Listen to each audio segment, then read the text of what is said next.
আরে শুভ, শোন না ভাই, কোথায় ছিলি তুই এতদিন ধরে? এই তো 3 মাস পরে বাড়ি ফিরছি, কাজের জন্য একটু বাইরে ছিলাম। যাক, ভালো আছিস তো? এই কোনো রকমে চলছে ভাই। ঠিক আছে, তোর সাথে পরে কথা বলছি, অনেকদিন পরে বাড়ি ফিরছি তো একটু বাড়ি যেতে হবে। ঠিক আছে, যা। টাটা। আমার কাজ তো শেষ, এবার সেকেন্ড কাজটা করতে হবে। হ্যালো, হ্যাঁ রিয়া, তোর নাকি আজকে বয়ফ্রেন্ড আসার কথা?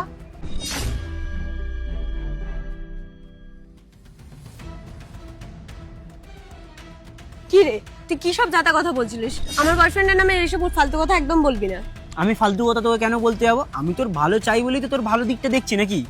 দেখ, আমি আমার বয়ফ্রেন্ডকে ফুল বিশ্বাস করি, ওর কোনো প্রবলেম নেই, আর ও এইসব করেও না। তোর বিশ্বাস হচ্ছে না তো? না। ঠিক আছে, তোকে আমি একটা লোকেশন বলছি, ওইখানে যা, তুই দেখতে পারবি তোর বয়ফ্রেন্ড কি করছে একটা অন্য মেয়ের সাথে। ঠিক আছে, সেটাই আমি দেখবো, কিন্তু যদি তোর কথা ভুল হয় তাহলে তোর আর আমার ফ্রেন্ডশিপ সারা জীবনের মতন শেষ। আমি তোর কখনো খারাপ চাইতে পারি না, সেই ছোটবেলা থেকে ভালোবাসি, বন্ধু হিসাবে। নে, লোকেশনটা তোকে পাঠিয়ে দিচ্ছি।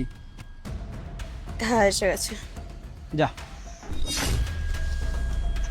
ভালো তো তোকে আমি অনেক বাসি, কিন্তু বন্ধু হিসাবে না, একটা প্রেমিক হিসাবে। আমার এখনো মনে আছে, যখন ক্লাস 10-এ পড়তাম তুই আমাকে রিজেক্ট করে দিয়েছিলি। আজকে দেখাচ্ছি মজা। তুই যখন তোর বয়ফ্রেন্ডকে আজকে ছাড়বি, তখন আমি সুযোগে সদ্ব্যবহার করব। চলো, আমিও পিছন পিছন যাই। এ কি, আমার পিছনে তুমি দড়ি বেঁধে দিয়েছো? এটা কি ধরনের অসভ্যতা? হ্যাঁ, রাস্তাঘাটে তুমি মেয়েদের দেখে এইভাবে তুমি রেসপেক্ট দাও? এটা কোনো কথা হলো?